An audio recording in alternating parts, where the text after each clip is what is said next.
Marianne बैकमायर Germany में रहने वाली एक सिंगल मदर थी। अचानक ही मैरियान बहुत फेमस हो गई, वो भी एक मर्डर करने की वजह से। जर्मनी में कुछ लोग उसे एक हीरो कह रहे थे तो कुछ लोग एक मैनिपुलेटिव मर्डरर जिसे फेम चाहिए था। अब मैरियान ने मर्डर किसका किया था जो लोग उसे एक हीरो कह रहे थे?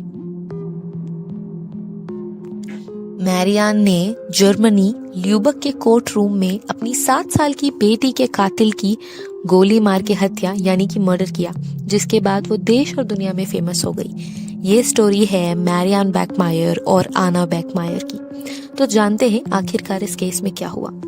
मैरियान बैकमायर का जन्म जून 3, 1950 मतलब 1915 को हुआ, जो कि उस समय वेस्ट जर्मनी में था।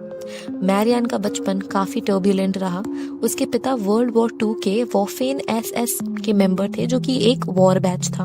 वो बहुत ही ज्यादा स्ट्रिक्ट थे और बहुत ही ज्यादा गुस्से वाले थे। इसके साथ साथ वो बहुत हैवी ड्रिंकर भी थे, जिसकी वजह से उनके गुस्से की प्रॉब्लम बढ़ती जा रही थी। और यही रीजन था कि मैरियान के पेरेंट्स का डाइवोर्स हो गया। इसके बाद उसकी माँ ने दूसरी शादी कर ली और वो अपने पिता के साथ रहने लगी। ये बहुत ही मुश्किल वक्त था मैरियान के लिए। इसके बाद जब मैरियान 16 साल की थी, तब उसने सबसे पहले बच्चे को जन्म दिया, जिसे कि मैरियान ने अडॉप्शन के लिए दे दिया बचपन में ही। 18 साल में मैरियान का दूसरा बच्चा हुआ, जिसे भी मैरियान ने बचपन में ही अडॉप्शन के लिए दे दिया। अब मैरियान जब 23 साल की थी, तब उसका तीसरा बच्चा हुआ, जिसे मैरियान ने एज अ सिंगल पेरेंट बड़ा करने का सोचा और उसका नाम रखा आना बैकमायर। मैरियान एक कैफे में काम करती थी।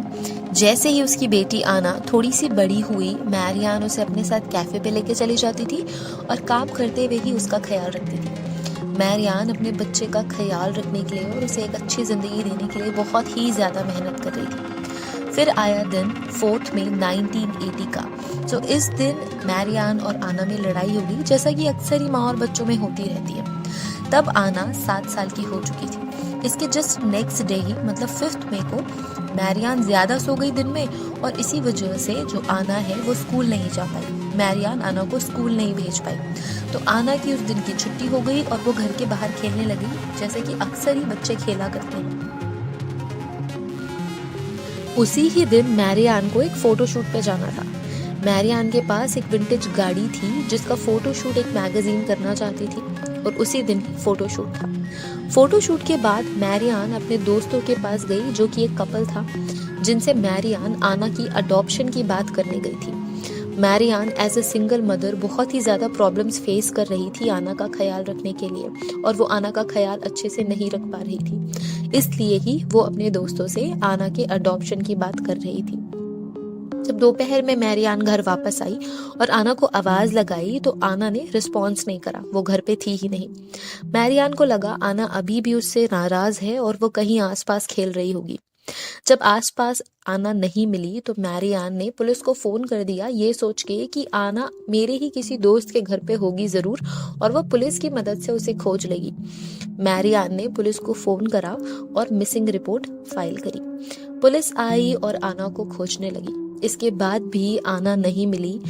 तब ही मैरियान बहुत ज्यादा घबरा गई और आना के लिए प्रेयर करने लगी कि वो जल्द से जल्द मिल जाए। पुलिस आना को खोज ही रही थी, तभी ही पुलिस को एक शॉकिंग न्यूज मिली। पुलिस ने ये केस सॉल्व कर लिया था, क्योंकि एक महिला, एक विमेन पुलिस स्टेशन आई और उसने पुलिस को बताया कि अभी ही अभी मेरे हस्बैंड ने मुझसे एक शॉकिंग न्यूज शेयर की है।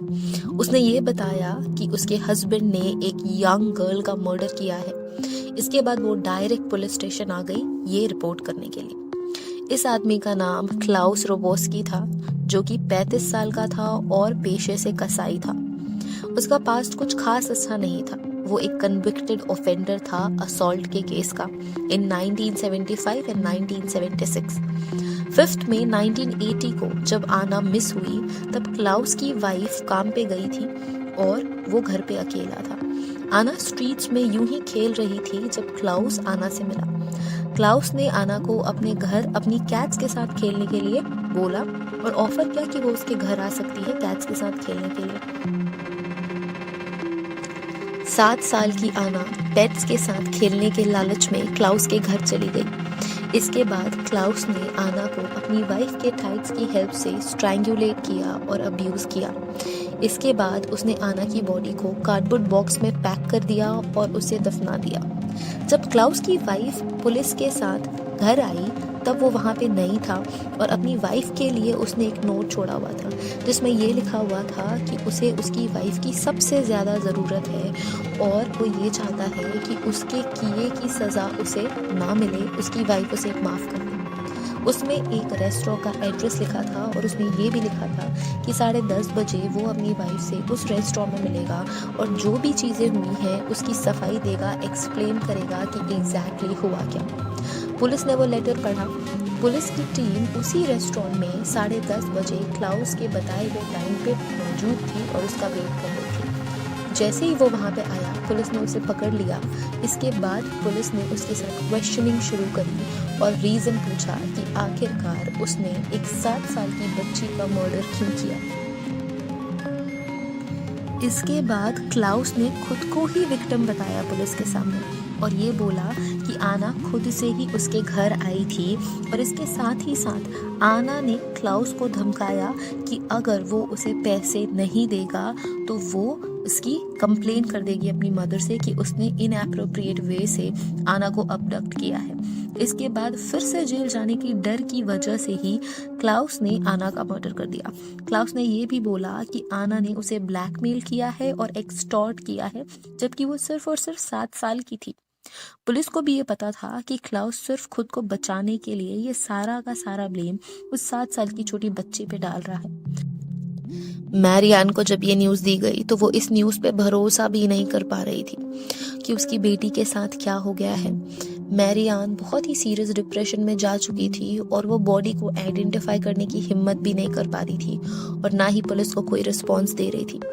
क्लाउस को अरेस्ट कर लिया गया था और 1st डिग्री मर्डर के चार्जेस उस पर लगा दिए गए थे। इसके बाद केस शुरू हुआ। 1981 मार्च को ट्रायल शुरू हुए और ट्रायल के तीसरे ही दिन मैरियान कोर्ट आई और उसने अपने बैग में एक गन छुपाई हुई थी। जैसे ही मैरियान ने कोर्ट में एंट्री ली कुछ स्टेप चलने के बाद ही क्लाउस मैरियान के बिल्कुल सामने था। वो लगभग उससे 3 मीटर दूर था। मैरियान क्लाउस के बिल्कुल पीछे खड़ी थी। इसके बाद मैरियान ने अपनी पॉकेट से गन निकाली, क्लाउस पे एम किया और फायर करना शुरू कर दिया। उसने लगभग 7 राउंड फायर किए और वो रुक गई और वहां पे मौजूद पुलिस वालों को खुद को पकड़ लेने दिया। अब तक क्लाउस जमीन पे गिर चुका था और बहुत ही ज्यादा अमाउंट में उसकी बॉडी से खून निकल रहा था। क्लाउस को डॉक्टर असिस्ट कर पाते इसके पहले ही कोर्ट रूम में क्लाउस की डेथ हो गई थी।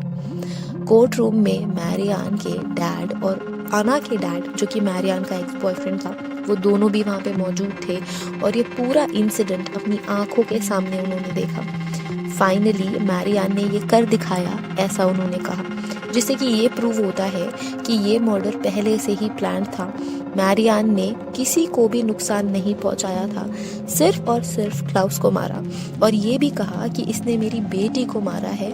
मेरा मन गोली इसके फेस पे चलाने का था, लेकिन मैंने उसकी पीठ पे बहुत सारी गोलियां मारी है। आई होप वो मर गया हो। अब मैरियान पे मर्डर के चार्जेस लगने वाले थे। इसी बीच मैरियान ने बहुत बार खुद की भी जान लेने की कोशिश करी और वो बहुत ही सीवियर डिप्रेशन से जूझ रही थी, इसलिए उसे मेंटल सपोर्ट और ट्रीटमेंट भी दिया गया। मैरियान का केस पूरे देश में फैल चुका था और बहुत ने मैरियान को रिवेंज मदर बोला, कुछ लोगों ने इसे हीरो भी बोला एंड कुछ लोगों ने ये बोला कि इसे सिर्फ और सिर्फ अटेंशन चाहिए था और इसी वजह से इसने एक मर्डर किया। नवंबर 1982 में मैरियान का ट्रायल शुरू हुआ और लाइफ सेंटेंस के लिए ट्रायल्स हो रहे थे, पर उसकी लीगल टीम ने ये प्रूव करने की कोशिश की कि ये मर्डर प्री प्लान नहीं था। गुस्से में आके मैरियान ने क्लाउस को गोली मार दी और उसकी सज़ा कम करी जानी चाहिए। इसके बाद मार्च 1983 में मैरियान को मैनस्लॉटर और unlawful possession of fire arm के लिए गिल्टी माना गया और 6 साल की सज़ा हुई, लेकिन उसे सिर्फ और सिर्फ 3 साल ही सज़ा काटी। बहुत सारे लोगों का ये भी कहना था कि ये प्री प्लान्ड मर्डर था, उसने गन इसी वजह से ली थी और उसने प्रैक्टिस भी करी थी, लेकिन ये प्रूव नहीं हो पाया। जेल से छूटने के बाद मैरियान ने अपनी लाइफ की स्टोरी एक मैगजीन को बेची और उससे पैसों से अपनी लीगल बिल्स पे किए। मैरियान पे बहुत सारी डॉक्यूमेंट्रीज बनी, मूवीज बनी और उसकी स्टोरी सभी के सामने शेयर करी गई। अपने लास्ट टाइम में मैरियान को कैंसर हो गया और इससे ही 46 इयर्स में मैरियान की डेथ हो गई, जिसके बाद मैरियान को आना की ही ग्रेव के साथ में दफना दिया गया। ये थी स्टोरी एक रिवेंज मदर की और एक मदर हीरो की, जिसने अपनी ही बेटी के कातिल को मौत के घाट उतार दिया।